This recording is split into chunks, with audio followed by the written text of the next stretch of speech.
জামালপুরের সরিষাবাড়ীতে পিকআপ গাড়িসহ গরুচোর চক্রের 2 সদস্যকে গ্রেফতার করেছে পুলিশ। এ সময় চোরাই 2টি গরু উদ্ধার করা হয়। উদ্ধারকৃত গরুর আনুমানিক মূল্য 1,20,000 টাকা। রবিবার ভোর 4টার সময় উপজেলার বাঘাসা শাকিনস্থ দরিয়া মিয়া সরকারি প্রাথমিক বিদ্যালয়ের সামনে থেকে তাদের গ্রেফতার করা হয়। গ্রেফতারকৃতরা হলেন ঢাকার ধামরাই থানার আমতা এলাকার মৃত আমজাদ হোসেনের পুত্র শফিকুল ইসলাম ও কাচারাজপুর এলাকার নজরুল ইসলামের পুত্র মোতালেব হোসেন।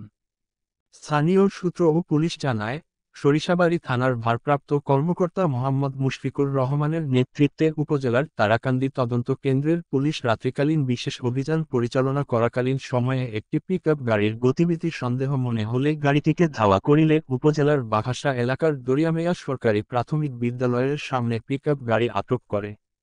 পরে পিকআপে থাকা 2টি গরু ও চুরিকার সরঞ্জামাদি উদ্ধার করে পুলিশ। আটককৃতদের জিজ্ঞাসাবাদে জানা যায়, সরিষাবাড়ী উপজেলার মেয়া পূর্বপাড়া গ্রামের রাজমোহরের পুত্র মুমিনুর রহমানের গোয়ালঘরের তালা কেটে রাতের বেলায় অজ্ঞাতনামা কয়েকজনের যোগসাজশে ধৃত আসামিরা 2টি গরু চুরি করে পিকআপ যোগে নিয়ে যাচ্ছিল তারা।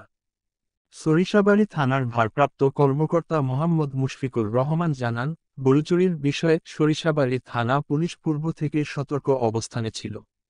ভোররাতে তারাকান্দি তদন্তকেন্দ্রের টহল পুলিশের পিকআপের উপর সন্দেহ হলে তারা পিকআপে থাকা 2টি গরুসহ আটক করে। পরে তাদের জিজ্ঞাসাবাদে জানা যায় গরু 2টি চুরি করে নিয়ে যাচ্ছিল।